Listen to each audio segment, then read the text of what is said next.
Natalie Wood was a beautiful actress, a young actress, and as just as an aside, she was my second love after Marilyn Monroe. I was about 15 years old or so at the time,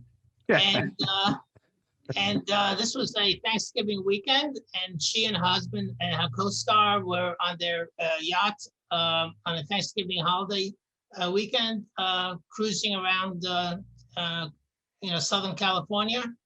They stopped one evening at a local restaurant. They had lots to drink. Came back on board the yacht.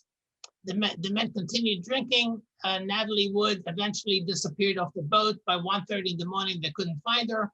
And the following day, they found her drowned in the Pacific Ocean. The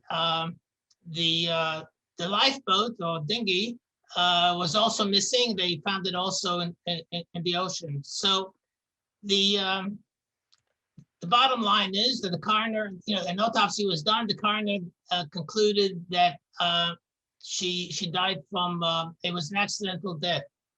Now I'll just give you the few scientific particulars.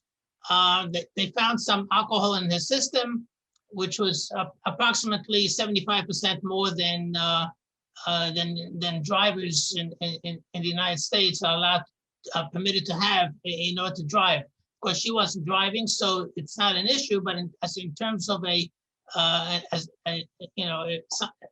something to compare it with, drivers have 0.08 value in their blood, alcohol in their blood, and she had 75% above that, which is about 1.4 or so. I'm sorry, 0.14 blood alcohol level.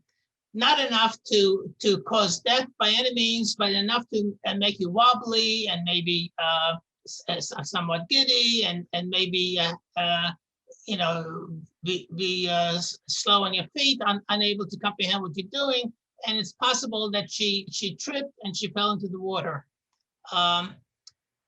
Aside from that, the autopsy found quite a lot of bruising on her bodies, which the coroner suggested was probably due to her, she was interested in, and she was trying to get back into the lifeboat and couldn't. So she got all this bruising.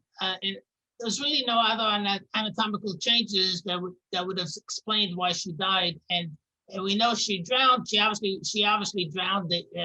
But the autopsy also showed that her lungs were filled with water, and there was some, chemical changes in the body that reflected drowning. Now the question is, how did she wind up in the water? And this is where the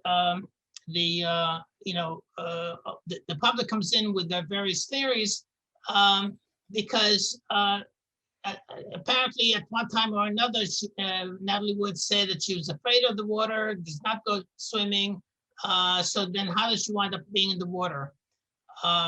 So the coroner concluded accidental death because she must have tripped and fell into the water as she tried to untie the lifeboat, because the lifeboat was tied to the yacht. So they found it untied, floating in the Pacific Ocean. So she must have tried to untie it and fell into the water, then tried to get into the boat, couldn't, experienced hypothermia over time, and eventually drowned.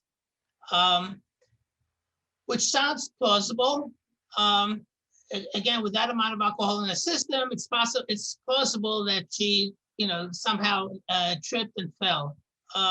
Now, the conspiracy theories say that there are some witnesses in some other boat who heard Natalie Wood and her husband fighting aboard the yacht, and therefore, this is the public perception is that therefore he must have one way or another, either intentionally or otherwise, pushed her, and she fell into the water, and so he's responsible for her death because she fell into the water because he pushed her somehow, and he has gotten away with it all these years. This is something that I actually heard from somebody who read my book, and because they have this preconceived idea, and not to say that they're wrong, but there's no proof to support that. There's no scientific proof or otherwise to support that.